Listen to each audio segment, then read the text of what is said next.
Let's do a brief overview of the different Microsoft Windows versions and how they've progressed through the years to where we currently are today.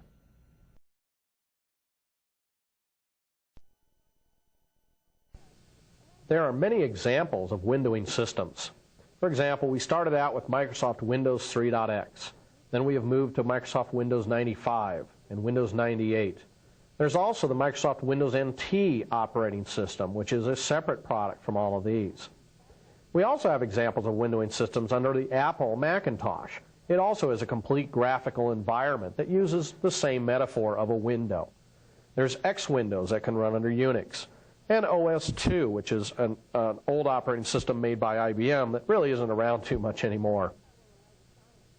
Now, all these windowing systems have certain elements that are in common. They're all graphical based. They have standard common GUI interface elements that are used over and over again in every application. And they all do what's called event-driven programming, which we'll talk about in just a minute. Now, if we look at each of the Microsoft Windows products, which is what the Visual Basic system was designed to build, is Microsoft Windows applications, Windows 3.x was a 16-bit system. Now, this is a 16-bit operating system that ran on top of DOS, the disk operating system. And Windows was used to handle the mouse and all the video display that it needed to view the graphical environment, while DOS still handled all the underlying file I/O and things like that. The next product that came out then after Windows 3.x is the Microsoft Windows 95 platform. Now they have Microsoft Windows 98, but they're still pretty much the same. It's a 32-bit operating system. DOS is still used a little bit under the hood, but really only to boot and for the FAT file system. It still has DOS components into it, but it also adds on peer-to-peer networking and allows you to have multiple tasks running at one time. Now, Microsoft Windows NT is where the whole architecture is actually moving. This is a true 32-bit operating system. It basically rivals Unix in its functionality, and you're going to see that after Windows 98, the next upgrade will be to Windows NT. All the networking and client-server networking are built into this operating system, and there's a complete new file system that's used now as opposed to the old FAT or FAT32 system. And this new NT file system is a lot more efficient at storing files. Before we move on, let's talk for a minute just about some basic computing terms that I've been kind of throwing out here. We've talked about an operating system. What is an operating system? Well, basically, it's the thing that controls the computer. Now, a computer obviously is just hardware. It's made up of ones and zeros that float through all these computer chips that are on this board. And basically, it handles all the interfacing with the hardware. The operating system controls the hardware. Now, our application programs, the things that we develop in Visual Basic or that other people develop, they rely on the operating system to help us with that hardware underneath the hood. They perform a function on the computer. An example would be Word, which does word processing for you, or Excel, which does a spreadsheet application for you. PowerPoint, which is what we're looking at right now, will help you make presentations. Microsoft Access, which is another application that helps you design a database. And then even Visual Basic itself is an application program that helps you develop application programs. Kind of sounds weird, but it does work pretty well. Well, let's talk for a minute about developing a Windows application. What does it take?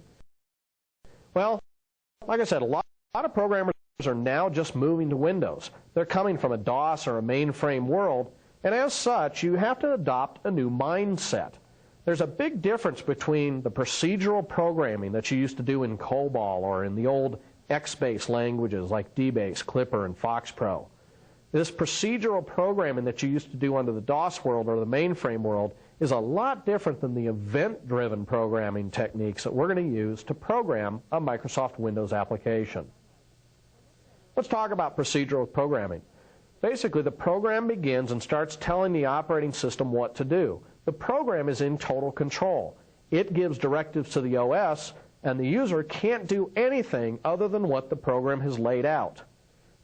Basically, the program is in control of the whole operating system at that one time. Normally, only one program runs at a time then because it's got control. in the event-driven programming model, we turn this around. The operating system is now in control.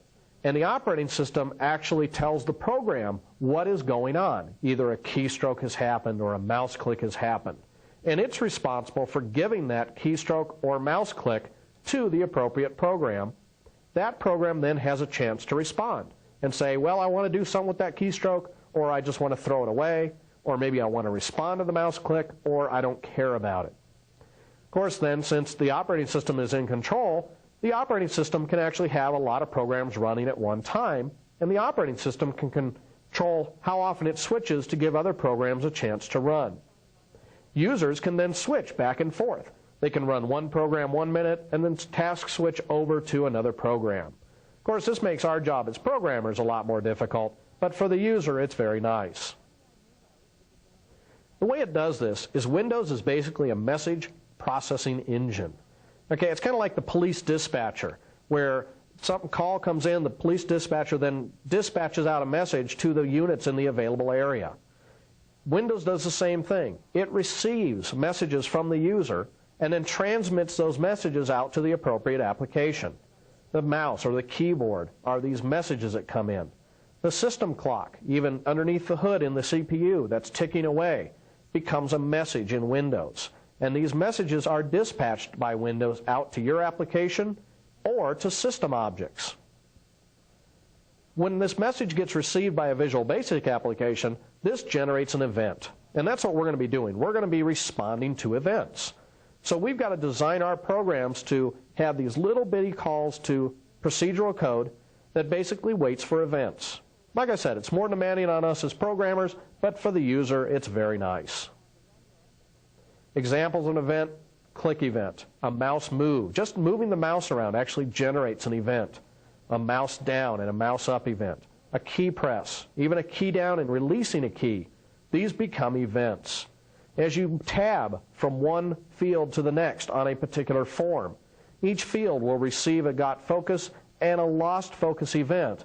And you can write code anywhere within one of these events to respond and have the program do something when a mouse click happens or a key press event happens. Now, Windows generates these events. Your program responds to the event or discards it. So that's important. You can either respond or discard it. If you don't write code for something, then nothing's going to happen. All these messages are put into a big queue, and then Windows dispatches it out to that object that has the focus. Focus is a very important concept in Windows, and we're going to be talking about that, and you're going to see it as we move through. Even when we're working within the Visual Basic environment, you're going to see focus. Basically, it's the object on the screen that the user is currently interacting with.